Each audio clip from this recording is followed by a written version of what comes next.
Hello, everybody. Yep, it is Wednesday. Time to grab your popcorn, something to drink. Join us for the Witches Movie Coven. Yes, brand new show, not even a month in. If you're new to us, let me tell you about it. My name is Patti Negri. You might know me from my Witching Hour podcast, but I live in Hollywood and we like movies. So we want to talk about movies and witches, of course, meaning witch movies. So I brought in the best of the best to help talk about witch movies with me. Let me go from the bottom up. Heather Greene. Heather Greene is the expert on movies. She wrote literally the book about witches and movies right there, Lights, Camera, Witchcraft. So she's kind of like our experts on all things witch and witch movies. And I can't even tell you how much she knows of things I have not seen yet. That's why I need this whole group. We have Jason Mankey right there, expert witch, beautiful Northern California, also expert on movie, and he's the one with the good hair. And also we are welcoming again, we had her last week, ghost bait herself, Courtney Buckley. She lives in Salem and living in Salem, and she filled in last week for Heather when Heather was stuck in some storm somewhere in Florida. So we're glad you're back. We are glad you're okay. And thanks for joining us again. You were so much fun, Courtney. We just had to have you back. And you are in Salem. And since we are in Salem, and there's a new movie out called Hocus Pocus 2. So that's where we're going to talk about today. So Heather, why don't you just start out? Number one, you're alive. You made it back from Florida. Anything you want to talk about that? Yes, I am. That was quite some experience, and my heart and thoughts go out to all the people in southwestern Florida and northeastern Florida that got hit really bad from Ian. So just to say that.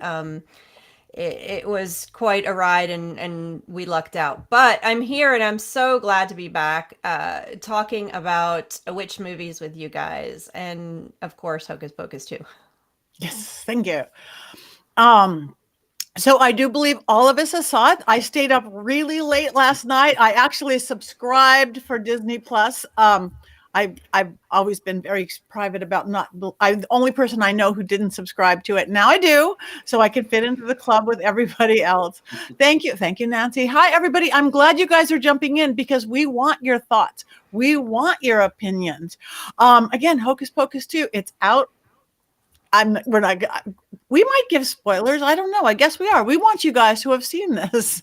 But let's start out with the first one again. I know we talked about it last week or the week before. The original, I really was unaware that it was almost 30 years ago. 29 years. Ugh. Yeah, I was watching it with my wife, and she's like, really? It's been that long? I'm like 97 years old. Like, we were taken aback by it. Yeah. Honestly, it's disrespectful how old that movie is because I was alive when it came out, and no, thank you.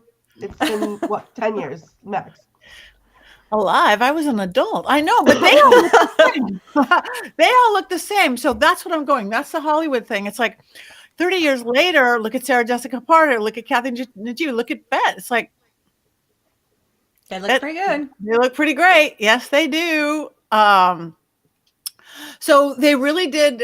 Okay, Heather, you're the expert on this about sequels and how sequels goes. Did they follow the patterns of what sequels are supposed to do? I don't really think there's a pattern of what sequels are supposed to do. It really depends on the purpose of the sequel. In this case, they were really riding on the popularity of the witches themselves, because the original movie was not well received initially. It did not do well in its initial run, and it grew a fan base, almost like a cult fan base over the years, because first of all, it's a Halloween movie, and really because of the three witches. If it wasn't for those three performances, specifically those actresses and those performances, as well as the characters and the writers that made them, that movie would be nothing. We would not be talking about it right now. So they tried to capture, they really wanted to appeal to the fan base. And you could see that throughout the film, that they're giving nods to the old movie, but also really appealing, knowing that the witches are what makes this movie. And if you look, the witches in the first movie don't appear 30 minutes into the old movie. They appear Really? much sooner in this movie, and they have much more screen time in this movie. And I just saw do some research. The old movie, they purposely took out a lot of the witches. So this movie really was trying to appeal to that fan base that has made this a success over 29 years. And that's the purpose of it. That was the purpose of this movie. And the question is, were they successful? I guess we'll see when the numbers come out. Or it's a personal choice. It's a personal choice. Wow, I just saw a flip up there. Kara seen the new one 7 times already. Wow. Considering it's been out a minute and a half, that's pretty good. Congratulations, Kara. That is. Kara's ensuring us a sequel to the second film by watching it so many times. Exactly. Yeah. That's You probably true. know it by heart by now. So if I go, what was that part again? We'll jump to you. I just see my friend Matthew and Sean noticed they watched them both. A lot of people I do know wanted to brush up on the first one, including me, before I saw the second one, because it had been a while. I didn't realize it was 29 years, but it had been a while. So Heather, since you are an expert, I've enjoyed especially the beginning when they were children. Oh yeah, that was really nice. Actually, I like that too. The opening them up with the kids and the baby Bet and the baby Sarah. That was pretty cute. They were very cute. So why don't you, Heather, since this is your expertise, give us kind of the basic for anybody who hasn't seen it yet. So the first movie left us with the witches being, I can't remember exactly what they called it, but they were gone, and the candle was extinguished, and they were unsuccessful. So here we have, once again, as a nod to the other film, the accidental or maybe not so accidental lighting of the black flame candle. Once again, it brings them back. And so then throughout the film, as in the first, the witches go on their evil quest, and they must be stopped by some children or some younger people who have discovered that they are really the Sanderson sisters out to destroy Salem. So we have a similar plot, but there are notable differences, and we can get into that later. But that's the essential, and so it runs a similar narrative line as the first one, but the details are notably different, and especially the like I said, there's way more focus on what the witches are doing in this one than the first one. The first one's very concentrated on the children and their quest to destroy the evil witches. So it's a little bit difference of a balance. And again, like I said, that is chiefly because the witches are what made it the film's success, and the witches are the most fun to watch anyway. Okay, I'm looking at. I agree. Hold on. I'm looking at. JoJo says, Thackeray Binks, the kitty cat. He was set free in the first one. He was still guarding the book. I loved it though, but I didn't think the same. That was Binks. No, that wasn't Binks. Go ahead, Jason. I'm sorry. No, it's all good. I just didn't think it was Binks either. No, I thought it was sort of like a ruse, right? Because you kept expecting the cat to be a bigger part of the movie, and the cat really wasn't. And as someone with the black cat who looks exactly like that, I desperately wanted the black cat to have a bigger role in the movie, though it didn't need to talk necessarily. Yeah. Well, there was a whole scene in there too where they went through the same thing, and they thought it was Thackeray. And Sarah Jessica Parker did her whole little thing with it. It was very cute. I liked it a lot. I thought it was a nice nod without doing a disservice to the plot of the last film by doing something like bringing him back. Right. Yeah, because Thackeray actually goes back to his sister at the end of the first movie. He gets released from the cat. The cat. Though, in the post-credit scene, because it is a Disney movie, so like a Marvel movie, we're going to build a entire Hocus Pocus universe and have lots of post-credit scenes. They did hint that the cat might be something else too. The cat had a big role in the post-credit scenes. That's true. Really? I might have missed it. Yeah. Oh, now I have to go watch the end of it again. I usually stay with it, but it was like 3:30 in the morning. It's like, I made it to the end. All black cats look alike, right? No. So, okay. Also, this was the first one wasn't Disney, right? It was. It was Disney too? Okay. Yep. Because this one did seem to have more of a Disney ending to me, like even Bet almost turning good at the end. Was that kind of Disney-esque? The first one, both of them have the Disney ending. The first one, you have these children vanquishing evil, and good overtaking, which is very much a Disney thing. This one, yes, you have the redemption of the witches, the sword of redemption. I guess you could call it that. She does sort of turn. She gets rid of her evilness. She may still not be the nicest of people, but she gets rid of the evil aspect of herself by the end. I think we just gave away some spoilers, probably. That's okay. We said we would. We said we're going to give away spoilers. So Yeah. now you got to go watch it. I liked what they did, kind of modernizing modern witchcraft, what it looks like with the girls, with the kids, with the crystals and the magic store, and what modern witchcraft sort of is, or especially to the youth thing. That was pretty fun. I thought it was odd though that the girls like never said they were practicing witchcraft. You know, they were doing the salt, they were doing the angelica leaves. They called Maiden Mother Crone at one point, and yet they were always adamant that they really weren't witches and weren't practicing witchcraft, which I thought was an odd choice. I at least expected to hear the word Wicca or something at one point, and I didn't even get that. It was just that they were sort of witch adjacent, I guess. See, I didn't even notice that they never said they were. I just kind of assumed that they were. I mean, at the end, they said, you're a witch on your 16th birthday. But you're right. I guess they never did. It kind of gave the impression to me like they were, it was like that coming of age thing where they're just figuring out what they're doing. And, with the whole, her discovering that she has power, she is a witch. It's her, when she's 16 or whatever, that's her stepping into that. And I don't know if I feel like they had to say that, or I needed them to say that. Just because like I think that was part of it for me, was watching that happen. Wow. Yeah, I think that the choice of not using the words is key from my perspective when you're looking at witch films. But I think it was suggested a number of times, and they didn't fully deny it, but they didn't fully say it. But I think in this universe, witchcraft is the fantasy aspect of it, and what they were doing was more of a spiritual new age, metaphysical thing. So I think there was sort of, that's the way the movie couched it in order to enable it to sort of present witchcraft and deal with the original film, because in the original film, witchcraft was solely bad. There was no such thing as metaphysical good anything. So I think that's the way they sort of dealt with it in evolving it to today's time, is kind of, they could have used the word Wicca, like Jason said. That a lot of films have done that, Wicca versus witchcraft, and they didn't. But it, it's a sign of the times what they did. They involved magic, good magic.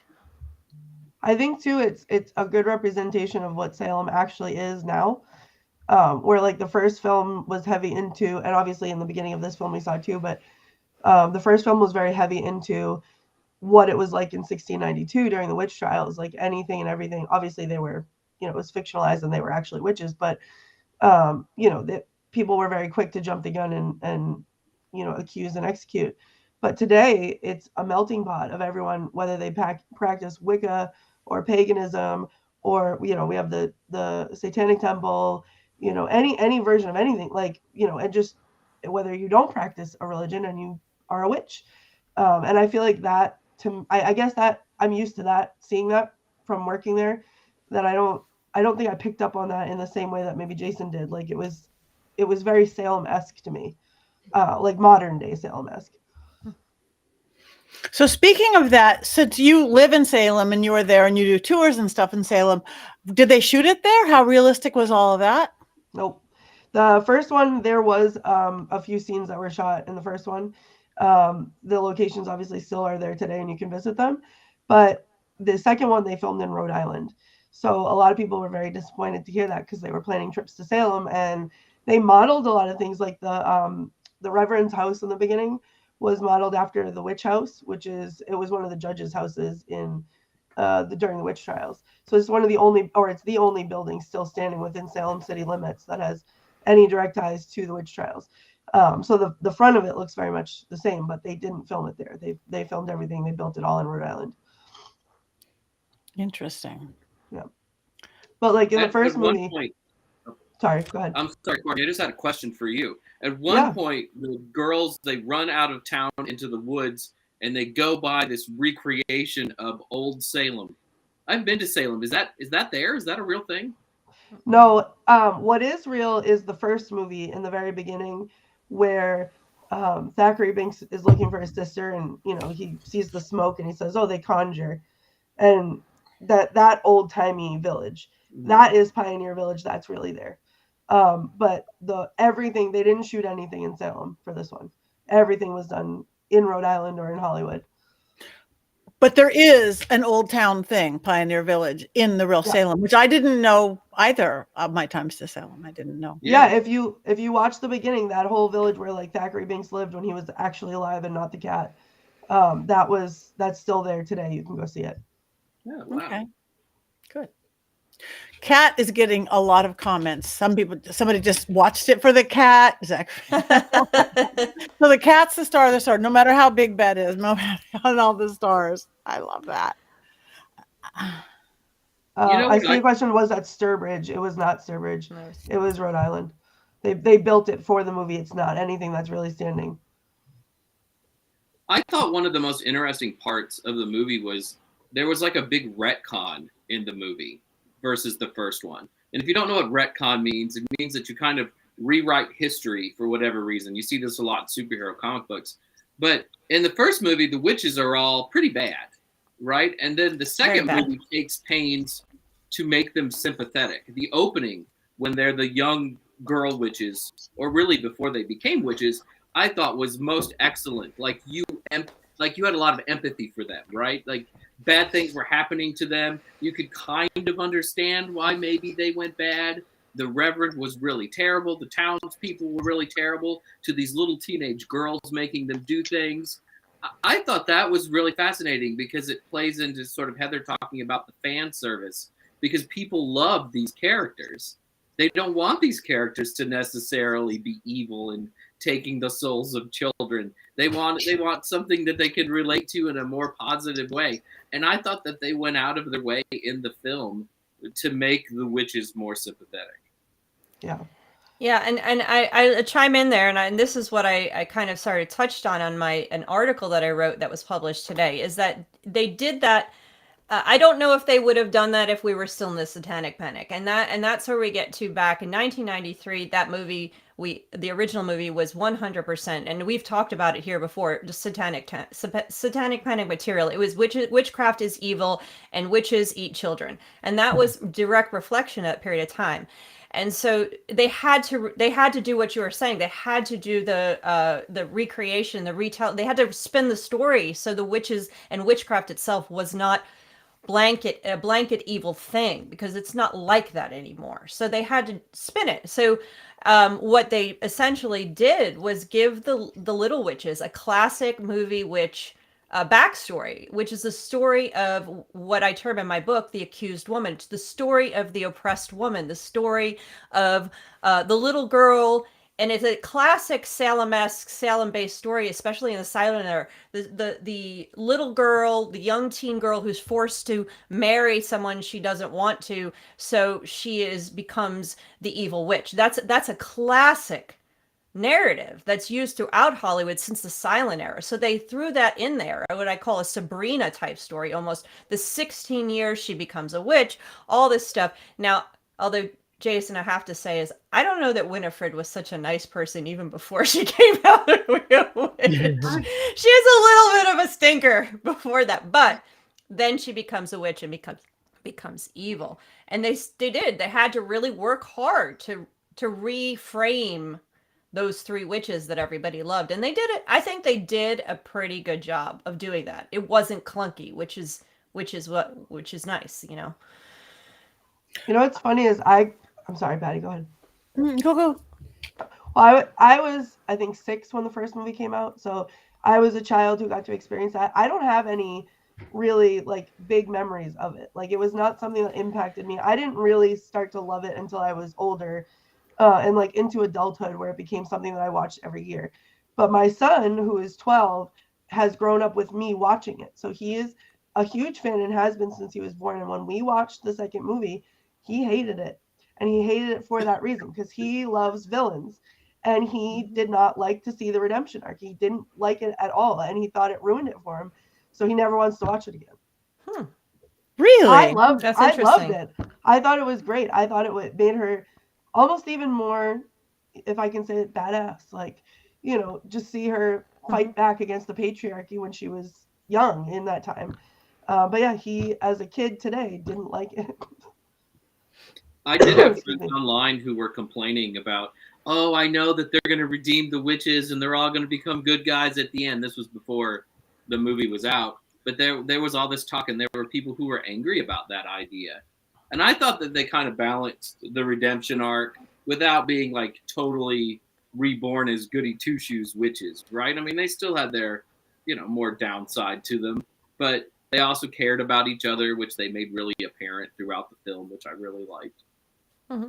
And that's what wasn't clunky, was that it wasn't that they just made them good. It wasn't all of a sudden they were hopping along with baskets and handing out, you know, I don't know, dollar bills to all the poor. I mean, this wasn't a goody two shoes thing, like you said.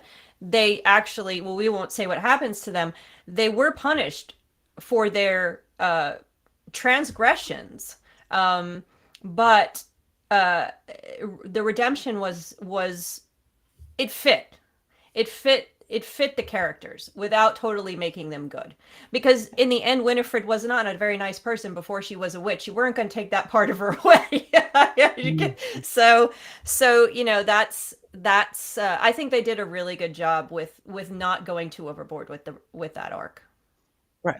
I agree. I really like the second one more than the first one. And I love the first one. So, but I like the second one. But Jason, you too, you didn't like the first one, right? It's okay. I mean, it's just, I watched it as an adult. I didn't see it when I was younger.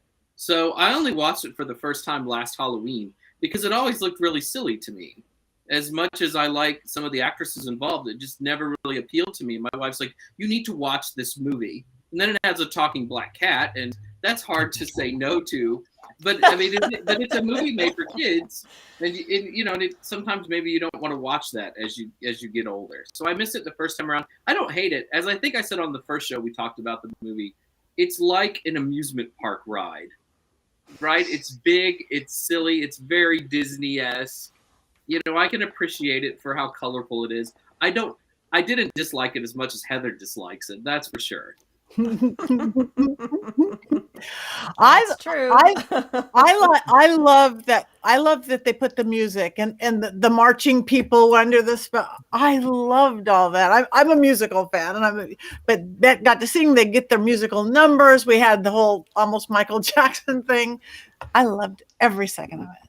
Something that bothered me actually is that this movie feels like so polarizing if you look at comments online. And one of the comments that I kept seeing that just drives me insane is people are upset that they sang that One Way or Another song instead of I'll Put a Spell on You. Why would you want them to sing the same song? Like, they did a great job and it was something new and it's not the same movie over again. But like, I love the musical numbers. And in the beginning when he said, did they sing? Because they love to sing. There were so many funny moments in this movie. I laughed so much more than I did with the first one. And there's a piece that I'd love to talk about real quick that I caught on to that I don't know if anyone else will think is as funny as I do, because I do work in Salem, so I get asked about this a lot. But very seriously, in Salem, there's a location called Proctor's Ledge, which is where the actual executions of the accused witches took place in 1692. So it's a very somber spot, and it's a place where people go. It's very heavy. People go to pay their respects. And it's, when you try to give people directions to it, it's behind a Walgreens. And that's how there's no other way. It's behind the Walgreens. So people will snort and laugh and, you know, but really, like, we're talking about this serious thing, but it's behind the Walgreens. And when I was watching this movie and they said, oh, we're going to bring you to find the souls of children, and then Walgreens came up, I thought I was going to pass out. It was the funniest part. And I don't know if anyone else would get that other than someone who has had to give directions to Proctor's Ledge. But it was just, I don't know if that was on purpose. I don't know, but that single scene made the movie for me. I was a fan immediately. I would guess it probably was on purpose. And I mean, it may have been just by chance of what they had to do when you film, but I would guess that it probably was on purpose. Yeah. You know, if I was a betting person, I would say yes. I did not get that joke. No, and it was so subtle, and I feel like you wouldn't get it unless you've had to give directions to Proctor's Ledge, which is so serious, and it's not. There's no. I'm not trying to make light of that in any way, shape, or form, but the actual action of having to working in Salem and interacting with thousands and thousands, hundreds of thousands of tourists every year, and having to give those directions like 1,000 times a day, literally 1,000 times a day. It's behind the Walgreens. No, not that Walgreens. It's the one on the other side. But like everything around the Walgreens. And then I'm watching that movie and they're at the Walgreens. And I was like, you're joking. Like, this is the best thing. This is the best thing I've seen. And I loved it. That was it. I didn't care about anything else. Everything else could have been terrible. But because they did that, I was a fan instantly. And then the mayor was angry later in the film, and he mentions the Walgreens again, and the lights of the Walgreens were out.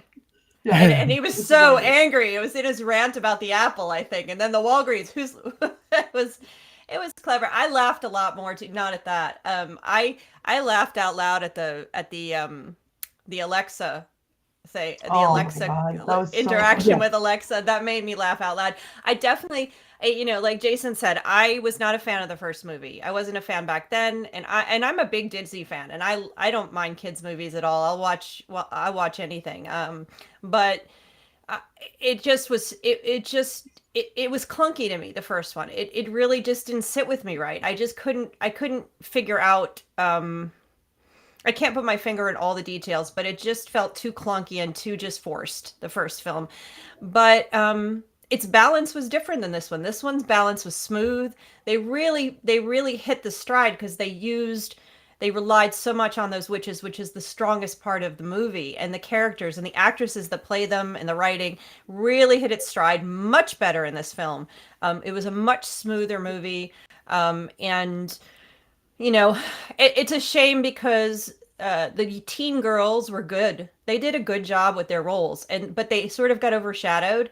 They had a little craft thing going, a little Sabrina thing going, and all of the Charmed, whichever name your teen witch saga, they had that little thing going, but it really got overshadowed by the witches.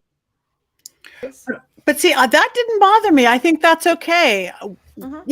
Teen girls being teen girls, as a rule, is going to be overshadowed by the world's most powerful witches that have been around for hundreds of years.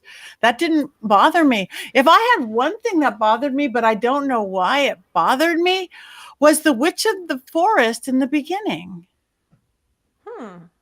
And I have to agree. I didn't love that. But I don't know why. It felt like, to me, it was like, instead of Winifred coming into her own power, she ended up running away from, this horrible thing into the woods, and someone gifted it to her. That's what it felt like to me. And I don't even know if maybe I just didn't get it, but like, that's what it felt like. And it should have been, she was so powerful, it should have been her coming into her own power, especially with the way that she stood up, to the Reverend and said, or the town really, and said she wasn't going to get married and all that. I didn't like it either. I think that's why I didn't like it, because it just didn't seem genuine to me. It's Hannah Waddingham from Ted Lasso. Like, how can you not like that? Loved every second of it. She's amazing. She looks like a badass witch. My wife and I probably applauded on the couch. We loved it. Well, it wasn't who the actress was who's playing it. It was just, where'd she come from? There was no... If she wasn't a character, there was no front story or backstory, or not who the actress was. But maybe they hint at her still being around at the end of the film at the very end. So maybe, she's part of the Hocus Pocus extended universe now and will be there for Infinity Witch War. I don't know. Maybe, Infinity Witch War. Pre-sale tickets. Sign me up for pre-sale tickets to Infinity Witch War. Okay, so we got a big yes from Jason, no from Patty and Courtney. Heather, did you have any thought effects? Yeah, I liked her. I'm sorry, I'm getting an echo, so I'm having a hard time talking. Me too. I can't hear. I've got two of everybody. I don't know where that came from because we didn't have one for a while. No. Ghosts in the Machine. The witches have taken over. Okay, I think it's fixed. Now. Maybe. Is it fixed? The heavenly producer is fixed. Yeah, that got really weird. And I'm like, maybe it's just mine. I'm just going to pretend I don't notice it. Could be Jason. Oh, there it is. Back again. Oh, now Jason's live. This is why we like live, everybody. Live. This is.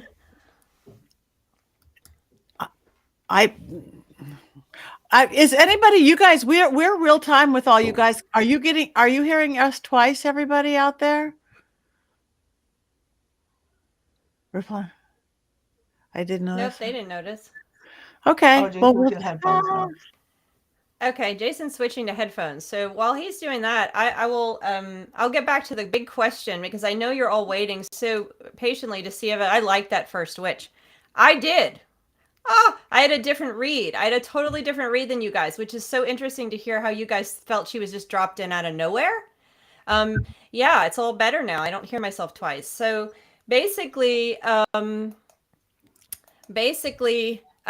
read that as this witch of the woods, this natural, magical woman coming out and finding these young girls who are lost, who have just stood up to the patriarchy, has just ran away, and she comes out of the woods and finds them, and then gifts them with this path to magic. And so I saw this, and it's a very typical kind of thing, like a woman to girl, you know, all as the secrets of womanhood, the secrets of magic. And you're seeing this very much in a lot of films right now, is witchcraft being something passed between women, these secret things. And it sort of links back to the origins of a lot of witchcraft and magical practices. So that's how I read it. I was like, oh, here's this wise old woman, witch of the woods, who's now gifting these girls who have stood up to the patriarchy with the path to discover and birth their own power. And so they took the book. That's what the book was. So I saw that as a very powerful moment for those girls. So it wasn't like, oh, she's not powerful, you know. So that's how I read it. And then they go and don't gift necessarily the magic to the girls into the new teen trio in a nice way, but they sort of pass it on, okay, through a little bit of a war, through a contentious way, but they actually unwittingly do the same thing to these young girls who are now, as the film ends, walking in the same way, a new trio, a new coven. So that's how I read that. So, you know, I liked her. There's a comment that we that got lost in the echo. But Stephanie V said, I wish they would have shown the forest witch teach the Sanderson sisters and not give them the book right away. And I understand time constraints for a movie, but I feel like I could have gotten what you got out of it, Heather, had I seen a little bit more of that. Like, I would have liked to see them sort of taken under her wing, or Tabitha said, like her being a mentor. And I think just a couple minutes on that would have made a big difference in how that was perceived. Yeah, I agree, because it's like we saw 4 different movies or 4 different scenes, because my experience wasn't the same as what Courtney was seeing. Mine was she came and she went. Again, no connection to it. And I agree, the same thing. Had there been some mentor, had there been something, just she's here and she was gone. Who I missed, that's too fast for slow brains like mine sometimes. So I love that, though, that we had 4 different scenes. Well, I mean, they do show her kind of at the end again, right? Like she transforms. I can't remember what the bird she transforms into was, but you kind of see her at the end. So maybe she was watching from afar the whole way through, and maybe she was giving them hints when they were younger, because the idea of 3 teenage girls like surviving in the woods until adulthood with no tools, no shelter, no water, no food, it's pretty amazing to me. I feel like somebody had to have helped them along the way. So maybe it was just a quiet helping. Can I just tell you, though, that like I rewatched the movie tonight before coming on here, and I have no idea what you're talking about. I missed the bird entirely. Like, I have no idea about the bird. No, it flies at the beginning and then it flies at the end again. Yeah. No idea. I was awake this time, but no idea. I Go ahead. Yep, sorry. No, I was going to say is like without extrapolating anything into it, I saw it. I didn't. I can see what you're saying. I think if they had somehow hinted that she would teach them, it might have suggested it more. I just inferred that from. I didn't infer that she was teaching. I inferred that she was opening the door, saying, "Here you go," and they walk through it. So that's sort of what I saw in it. But yeah, I could see that. Not everybody would necessarily infer that piece, but it is it is a narrative, a typical narrative thing that we're seeing more and more now in witch films, where a older female figure, younger one. So maybe I've watched a lot of witch movies. No. No. Maybe. Well, no, I still love it because even I'm reading. Thank you guys for your comments, everybody. It still looks like everybody Witch. watched kind of a different scene because it's Mijiko. It's the goddess Hecate. Is it the bird? What bird? So that's still odd to me that it's also different. She's named Mother Witch. That's her character name. Yeah.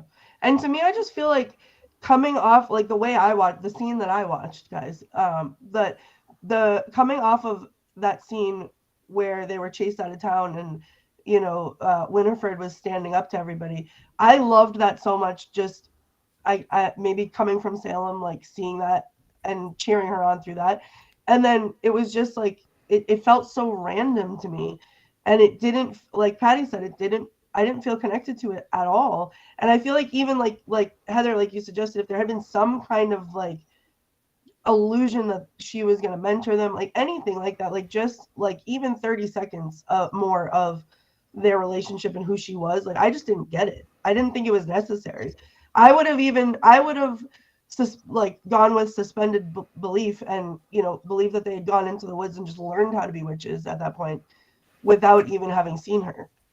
I just want to add one other thing to this conversation, which is really important, that brings us back to the old film. In the old film, the girlfriend, the friend, Allison, she reads on a plaque that the book was given to the Sanderson sisters by the devil himself. That's what this written plaque says in the museum of the Sanderson sisters' house. We see in this scene, it actually is not. It's the Mother Witch. And I think, getting back to what Jason said of the rewriting of history, of the story, that's one piece that is very much rewritten. Now, the question is, though, is it really rewritten?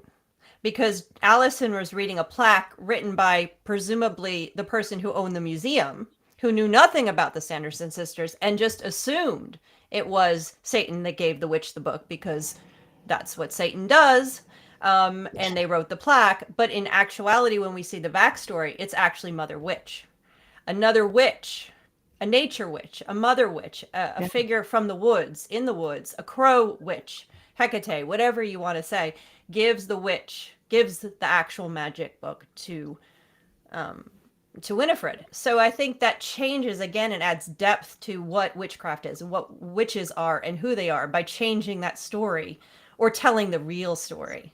So I think that's an interesting piece that story and that Mother Witch played. Yeah, I like that actually. I didn't remember the devil itself, even though I just watched it. Matthew just said, he said it's interesting as a witch. The beginning had him feeling connected to both the Sanderson sisters and the new group of girls, even though they were kind of against each other. Yep. So That's true. I think too with that plaque, that feels very Salem-esque. Even going back to like the history of the witch trials, like they thought the devil was there doing everything, and so much so that they accused one of the accused that was executed. They accused him of being the devil himself. And when he did what he needed to do to prove his innocence, they said, oh, you know what? That's the problem because he is the actual devil and, he's given himself the power to trick us. So he actually still, that's not prove his innocence, whatever. So that feels very Salem-esque to me that they would have just said, well, this is the story. This is where they got it from. And not, and changed it up a little bit. So I think that's a very interesting point to make. And I think it's, for someone who spends time in Salem and lives in the history, that feels very on brand. Mm-hmm. And on brand for the Satanic Panic as well, when the movie was made. Yes, yeah. Yep. And speaking of Satan, can we just talk real quick about the callback scene? When they looked in the window and someone was watching the movie. Yes, that was awesome. And then they were dressed up on the park bench.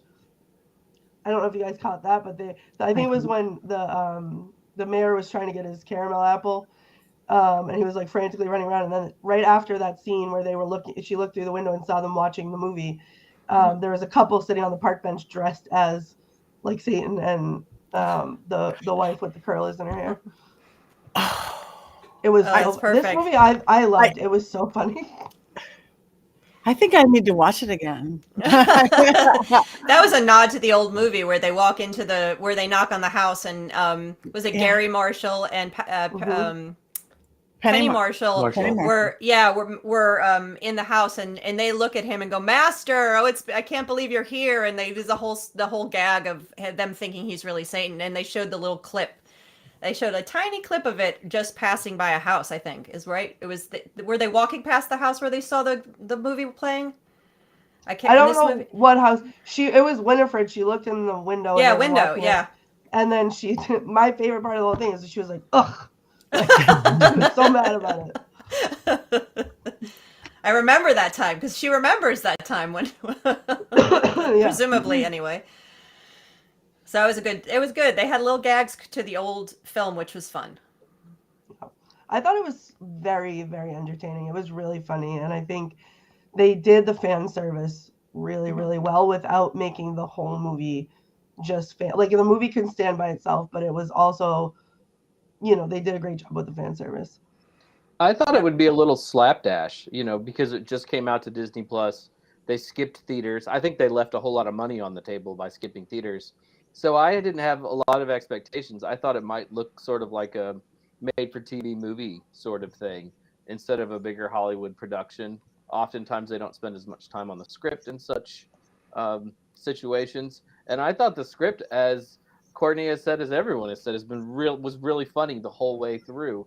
There were just moments like, who are they singing to? I mean, you just can't help but laugh. Like they did such a great job with it. I'm just still kind of dumbfounded by like how much I really, really liked it. Yeah. And that's getting. Oh, sorry, Patty. Go ahead. No, go. So that and that gets back to what we talked about right at the beginning, where we're talking about sequels, and the purpose of this sequel was to serve just to serve the fans a heavy dosage of what they loved about the first movie most, and that was the witches. And they did it brilliantly, smoothly and brilliantly, without the clunkiness of the original one, which didn't know its place. It didn't really it didn't know how to balance itself. This one knew what to do, and it did it well. I do think that Kathy Najimy and Sarah Jessica Parker are kind of underutilized in these films. Like they don't have a lot of words, though. I think Sarah Jessica Parker had like 90,000 times more like lines in the second one than she did in the first, because she's a much bigger actress. But I don't even know the names of anybody other than Winifred, because they don't say them enough, right? It's all Winifred.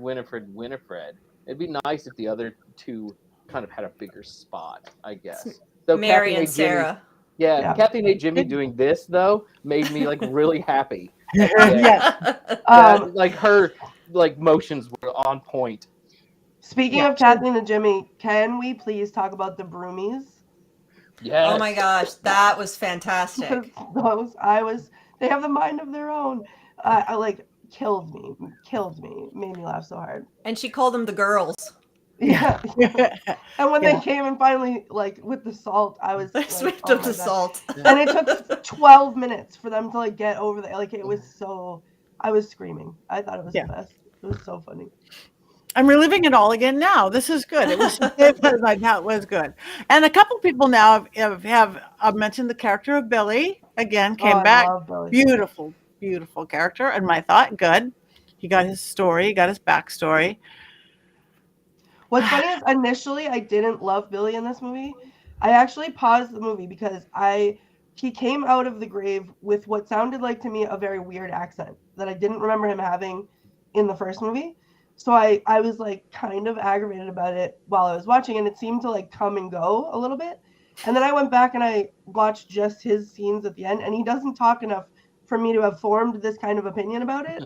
So I don't know what I was upset about, but like I loved the bromance that he had going on when they were trying to get all the spell ingredients. Like that was really cute. But yeah, I feel I would like to apologize to Billy because I was really upset with him when he first came on, and it was for no good reason. I really did enjoy it. There was a really good question that came up, and I saw somebody wrote is asking if people are going to get into, if kids are going to get into witchcraft because of this film, which I guess is part of the fear of some of the backlash from some sectors of the population. But the craft, I mean, the reality is the movie The Craft and some others have offered an avenue to explore metaphysical stuff or tarot or occult practices through movies, and that's a reality. I don't think that's a bad thing, obviously. So someone's asking, do we think that will happen with this movie? I think it's much gentler than, say, The Craft or almost anything else. They didn't do very much magic, and like you said, they didn't really call themselves magic or witches. And the other two girls are very reluctant. I think it's no different than Harry Potter getting your Hogwarts letter when you're 11.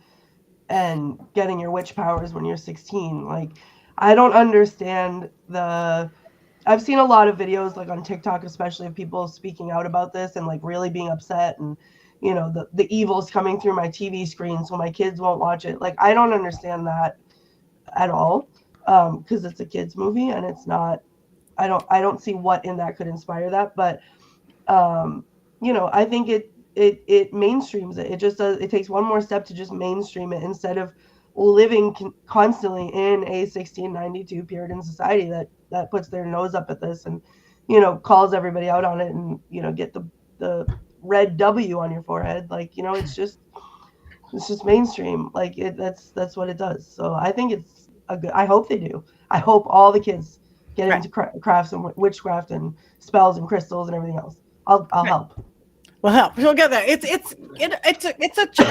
You have responsibility. I mean, I could give you I'm not proselytizing in anything. And I just love that Paula wrote, witches or witches aren't bad. Share it with her daughter. Yeah, you're talking to 4 witches here who all don't think it's bad. And yeah, I could go into a whole speech here, but I'm not gonna. It's not the first movie. It's not the first movie to do this. So, I mean, I get everybody gets upset about it every single time, but it's not the first, and hopefully it's not going to be the last, because I think it's great and I enjoy it. I do think it's different than The Craft, Heather, in that The Craft was like this first movie that really portrayed witches at all in any sort of positive light with actual practices that we might recognize as witchcraft. And right now we're sort of still in the giant witch bubble, right? So it's not a standalone thing. It's one of like several different pieces of movie and television out there with witches in it. No, I'm not sure that I agree with that, because I think, and yes, it's not a standalone. It's not The Craft. It's not breaking through anything. It's actually very much in line with a host of other witch films and witch narratives, teen narratives specifically, that we've seen since about 2015. It's repeating a lot of what we've already seen, but it's really presenting. It's normalizing that metaphysical space for teen girls. They wear pendants. They don't talk about the moon pendant. It's just there. They grab the salt. They have the herbs. They're in the metaphysical store. They're talking about this is all just part of teen life for them. And that is normalized as good. So I think that I think in that way, it's normalizing a teen culture that's very popular right now. And I've seen it with my own teens, this is actually reflective of something that's occurring. So that, and it's good, and it's actually paired against or paralleled to bad, evil magic. And so you see, oh yes, I can do this. It's giving a path. So is it going to turn people to witchcraft?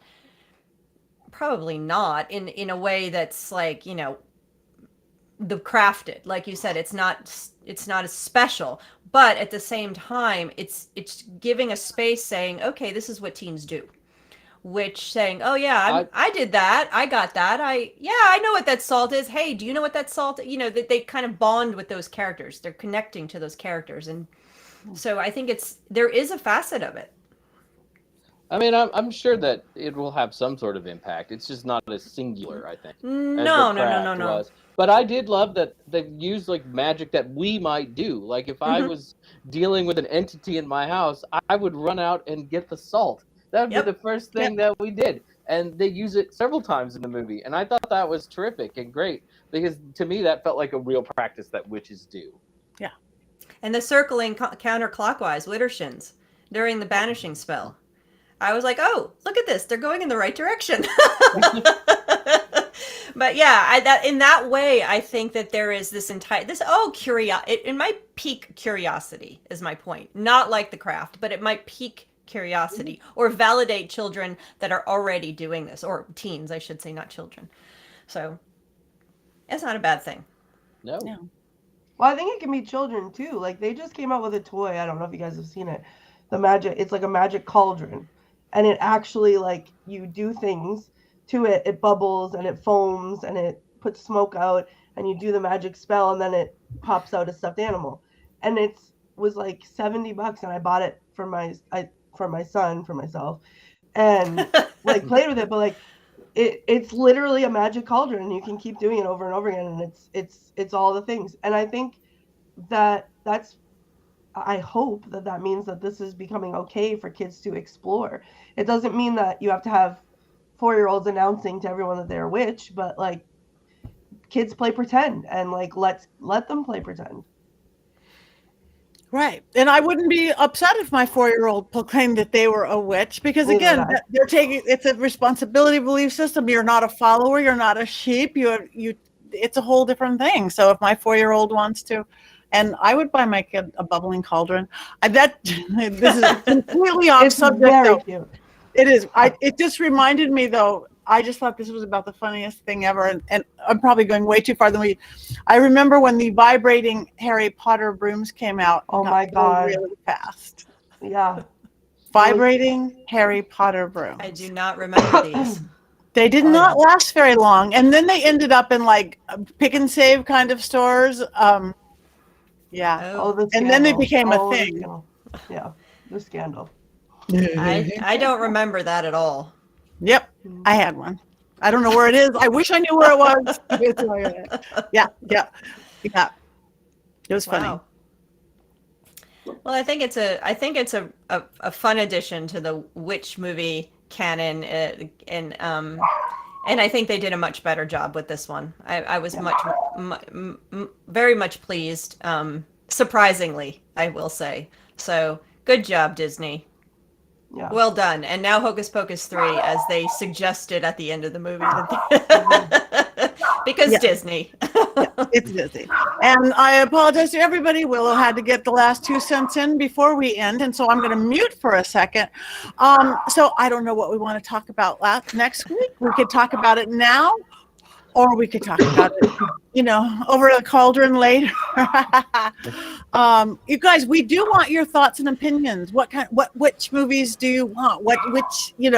Do we want to look? We talked about like boy witches, good witches, bad witches. We've done some horror witches. So I'm going to mute while my dog bites. So before we even go there, why don't each of you introduce yourselves, where people can find you, and a thought that you might have that we want to talk about. Let's start with Courtney this time, as I mute. Okay, so I'm Courtney. You can find me online at I'm at the Feems, TheFeems, on everything, Twitch, TikTok, Instagram, all that fun stuff. You can watch me on Scared and Alone, which is at www.scaredandalone.com, or at Scared Alone Live on any of the social medias. Or if you're traveling around Salem this month, you can hear I have no voice left because I have to go and sell tickets a lot. So if you're traveling around Salem, if you're coming to see the Hocus Pocus sites, and you recognize this face, that's where I'll be. So you can stop in and say hi. But it's been an absolute pleasure again to be on. And anytime you guys want to talk about witch movies, I would love, not a witch per se, but kind of witchy, is Hereditary. And if you guys ever talk about Hereditary, I have a lot of thoughts and I would love to participate. Thank you. And Jason?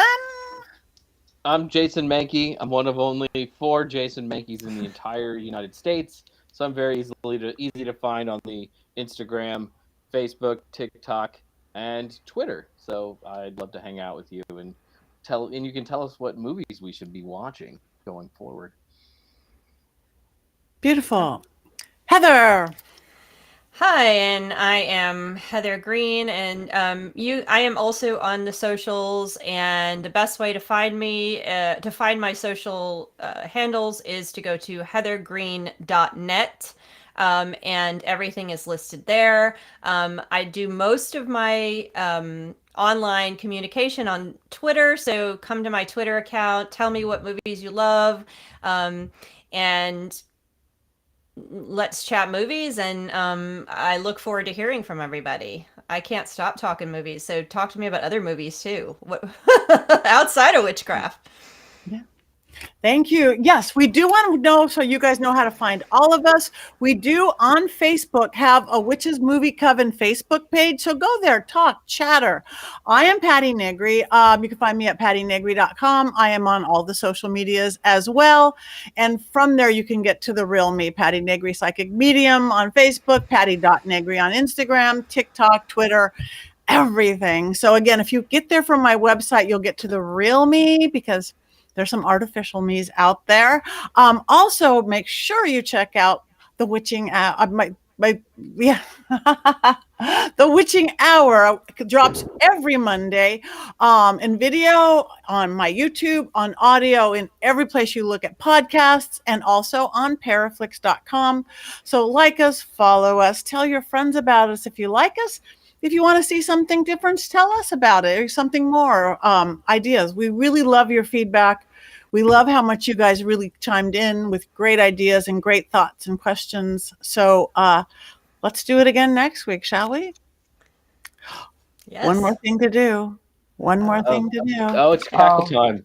I have no voice. I'm gonna do my All right, best. you guys, everybody out there, we want you to do this too.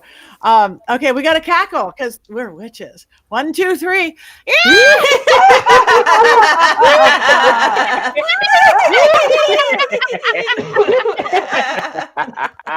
We are the Witches Movie Coven.